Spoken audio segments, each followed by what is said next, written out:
Thank you, Mr. Chairman, and thank you, General Votel, for being here. I appreciated the chance to meet with you last week.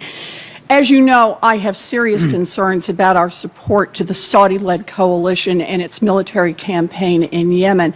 And at a hearing like this last year, I asked you if the U.S. government knew where the coalition jets went and what targets they bombed after receiving fuel from U.S. tankers. And you said that CENTCOM does not track that information.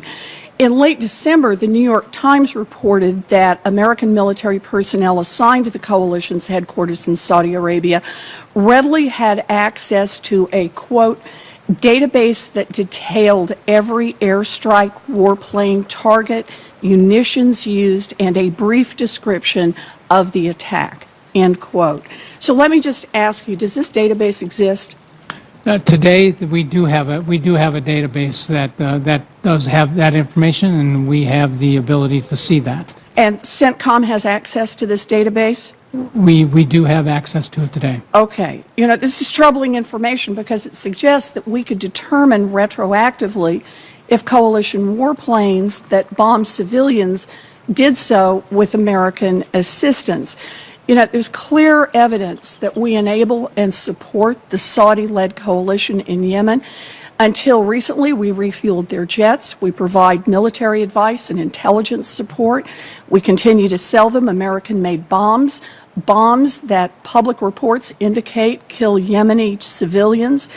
We provide their Air Force with sustainment and logistics support for their American-made fighters. So I'm asking you questions. I want to ask some questions about the details of the help we give the Saudis because they continue to conduct bombing runs. They continue to perpetuate one of the worst man-made humanitarian disasters in the modern era.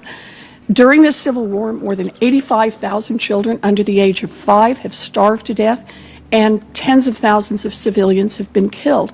This military engagement is not authorized. We need to end U.S. support for this war now. So let me ask you about detainee abuse. In Section 1274 of the FY19 NDAA required the Secretary of Defense to review whether members of the armed forces or coalition partners of the U.S. abused or witnessed abuse of detainees during operations in Yemen.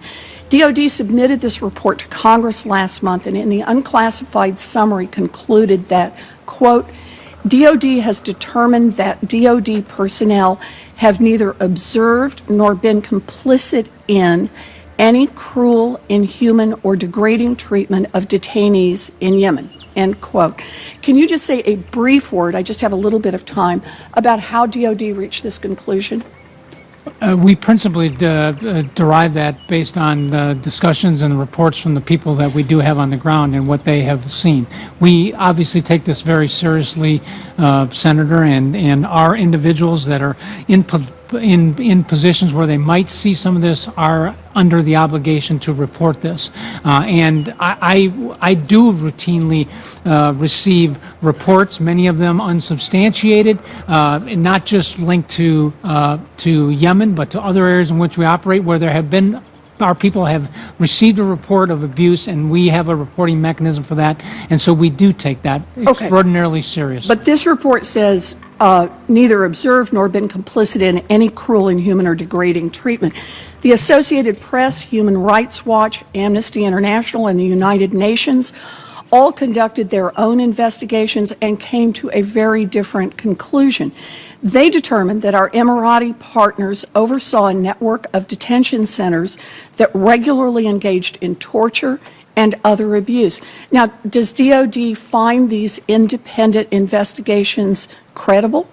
Well, we certainly take all of these independent investigations seriously, Senator, but I think what I'm saying to you is that we have no observations of our own from our people that have actually seen this. Fair enough, then let me ask it this way. Has DOD reached any conclusions about whether or not our Emirati partners are engaging in detainee abuse when DOD personnel are not present? I have not reached any kind of conclusion that they are conducting these activities. Certainly in our interaction with all of our partners in this conflict and across the region, we continue to emphasize the obligations under the law of armed conflict and the proper detention and treatment of detainees across the board. Well, I appreciate your walking me through your assessment of these independent reports, but I remain very concerned about abuses in the region. Turning a blind eye is not acceptable, and I'm going to keep asking questions. Senator, I'm in receipt of your letter, and we will provide a you. response to you. Thank you.